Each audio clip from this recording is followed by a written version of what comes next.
Robert here. First, before we get going any further here, I just need to say to all of you, all of those who sent in their condolences and all your kind words and your support and your prayers. Oh my goodness, it was so many. It was, I could feel the love, right? It's difficult losing a parent or a loved one. For those that weren't aware of it, we had lost my mom here on the 25th of November, and it's been a tough 2 weeks. She wasn't just my mom. She was a grandmother, a great-grandmother, and a great-great-grandmother, and a respected elder, one of the First Nations here in northern Alberta, and my teacher and my best friend, right? She was my best friend. And yeah, it was, the service and the burial was wonderful. It went good. It was amazing because it was very, very cold.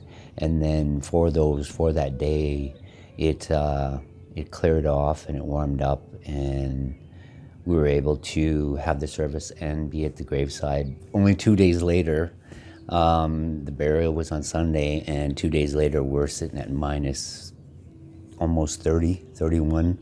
That was a blessing. That was a blessing. I'm positive she had a part in it, because that would be Mom. I had to do this before I can go forward, because she was a big reason why for what I do, right? Well, me going out there, she was always, almost every other week or every other video that I would put up, she would ask she said, "Are you sure there's not a way you can get me in your truck and take me with you?" And she always wanted to be out there with me, and she looked so forward to the videos, right? She'd ask me every day, do I have a new video or do I have something new on the channel? And she would watch it from her bedroom on her own. She had a little smart TV in her bedroom, and that's where she would watch the videos, right? And she's a big part in me doing what I do. And the very first time I ever seen a Sasquatch, I was with her, and the second time we watched one walk across our yard, a great big male, and she come and woke me up, "Come, quick, quick, come," right? And that was the one that was walking through the snow in the moonlight, and it was around this time of the year too, oddly enough.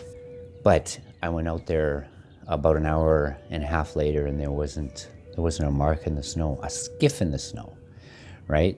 So that's one of the mysteries. They can move around without leaving a trace of their passing.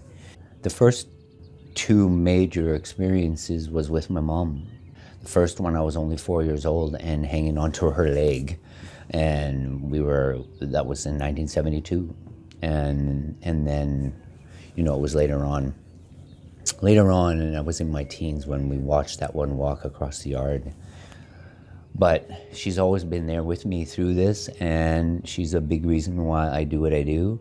And I have to do this in her honor, and just to let you guys know, I will continue, because she supported me and pushed me to it, and pushed me to do, to go, be careful. But she enjoyed me going out there, and she wished she could be with me all the time. And so she will be now. I'm sure she'll be with me now. She'll be able to come with me. And I imagine they've met. I haven't been out at all yet to do any hiking or squatching or anything. Still going through the mourning process. But I needed to do this, and I wanted to touch bases with all of you guys and just let you know what's happening. I'm still here. We're still going to go forward, and nothing stops, right? I also want to do a little lead up to this video. This is at Seven Creeks. I was able to make the trip there and set up a new gifting bowl, and I don't know if this is Kona, the white Bigfoot that's here near to the property, and it follows me down there, or again, like I had mentioned in my post, maybe we're dealing with, quite a few of them. For years, I was never looking for a white one. I was never paying attention to anything white. And now we are, right? Another color to pay attention to. So I don't know. I don't know if this is him or if it's a her. All I know is there's one there, and this is the most movement I've had from one of the white Bigfoot. He's there. I'll point it out through the video, and then towards the end of the video, I put up a clip and then slowed it down, zoomed in for you. And he or she is peeking. They're there, right? I knew they were there because the air changed. There was, the whole air environment around there just kind of shifted, right? It often does that. You feel a change and you sense it. You pick up on it. If you're sensitive enough, you'll pick up on it. I don't know if everybody does, but I did. And I kind of was paying attention, but I was focused on setting up that gifting bowl, and they were watching. So anyway, we will get into the video here. I just want to say hello. I'm back. The healing begins, and we go forward. I appreciate all of you. I thank you very much for your patience and just hanging in there, and for all of your support and love and prayers. Oh my goodness. I was overwhelmed in a good way.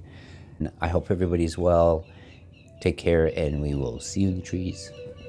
Bye for now.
Okay, I think I got it.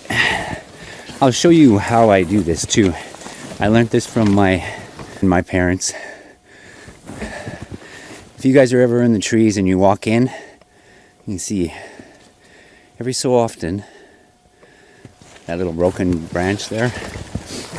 Another one. Another one. Another one. Okay. One more. There's another one. This is how you find your trail, right? You'll find your trail back every maybe 20, 30 feet.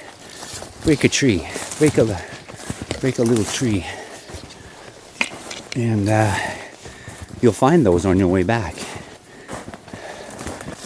I picked this spot. We got a lot of cover. A lot of cover. We're looking downhill here. You can see that stop sign through there. If I can get, see that? Here we go. So I'm not far from that intersection. I'm in the southeast corner of this section. And it's so quiet back here. So very, very quiet. I'm still quite a ways from the road, which that's what I want. And I haven't heard much. I'm a little out of breath here, walking up this hill and through the snow.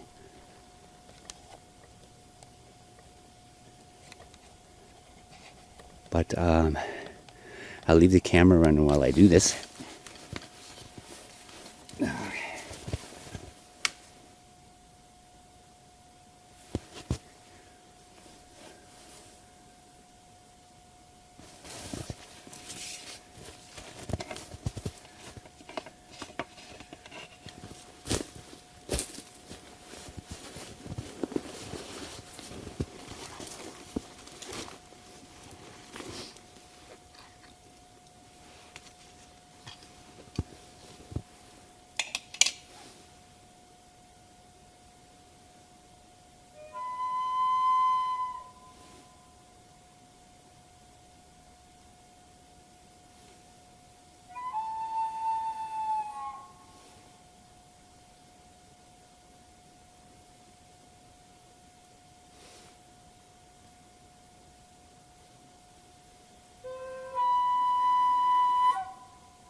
Hey, birdie.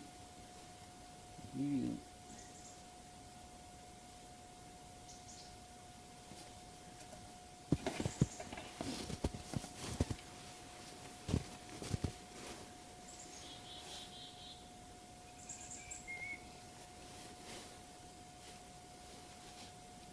I hear you.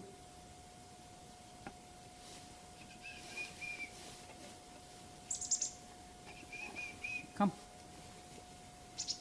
Come. I hear you. I hear you. have to come see what I bring here. I brought treats. I did.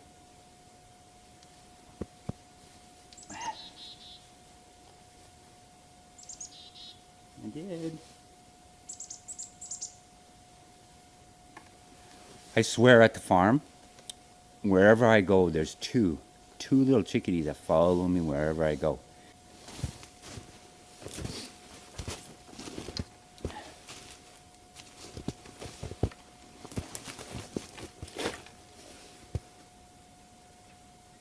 Oh my goodness. I don't know if you guys seen that.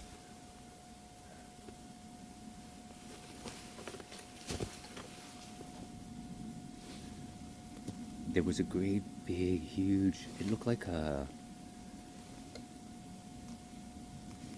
at first I thought it was an owl, but it didn't have the head of an owl.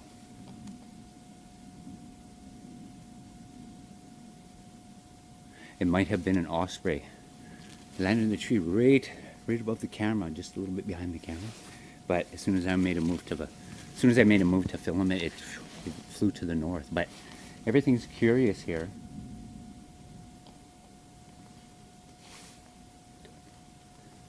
I don't know.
Hello?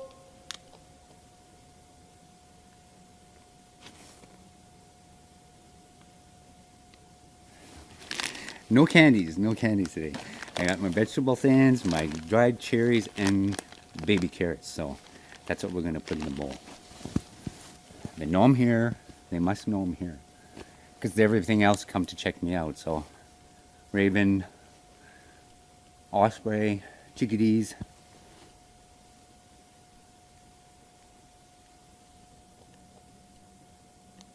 And I do hear movement coming. Yeah, to the south and east of me. But this all goes uphill.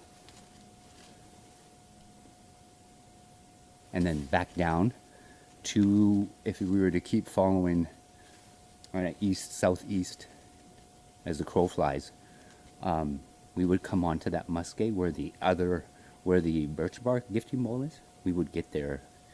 It's a big, long walk through the trees, but it would be an all-day walk to get there. But that's where I'm hearing the noise. Okay, just wait.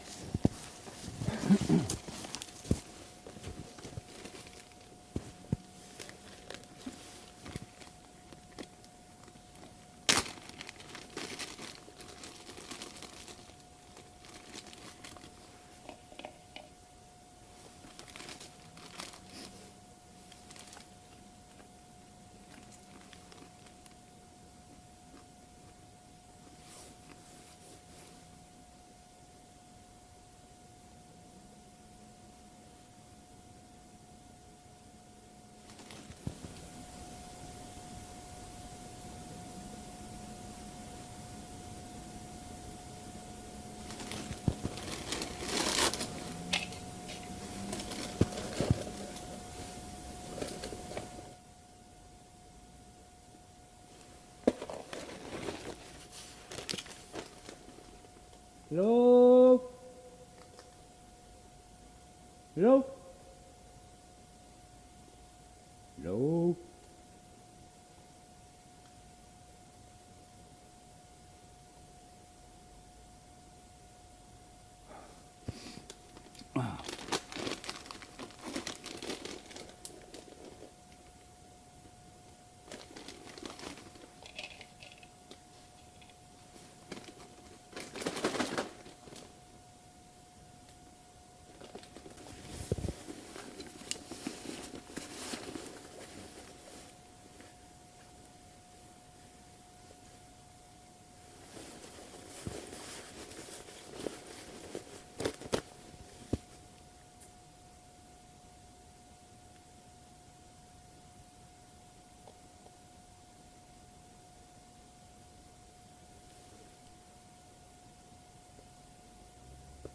I'll show you what I put in the bowl here.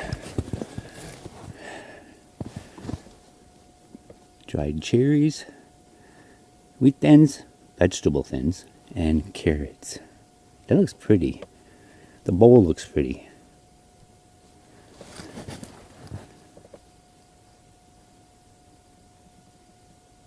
Okay, let's make our way out.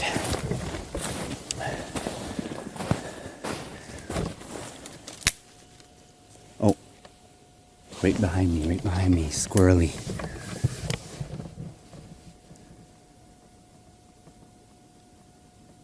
Always pay attention to that squirrel, you guys. They're coming. Somebody's coming.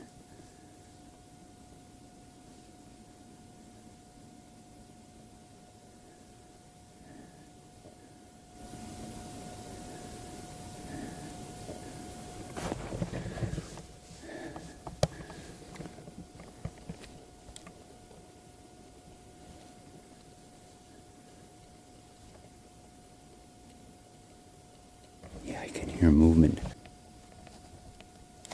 All right. What? Follow the trail.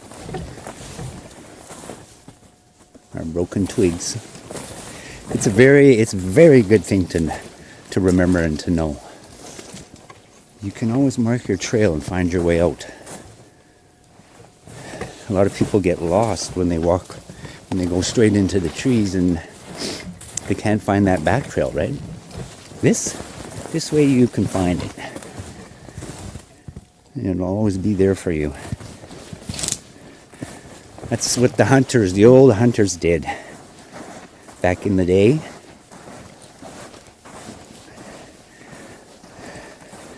Even the women, my mother and my grandmother tell stories about my camera died. Come into the truck and my camera died, so I'm gonna finish this in the house.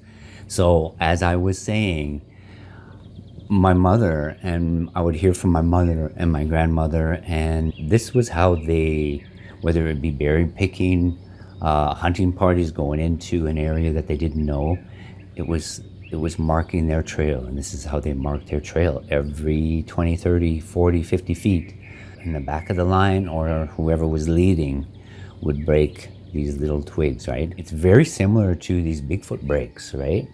They could be marking trails. Here we got the gifting bowl up, Seven Creeks, it's on the north end. I think it's in a good spot. And just as I was leaving, there was a little squirrel standing off the warning sign back there, probably about, I would say about 100 feet back in the trees. So something was right there.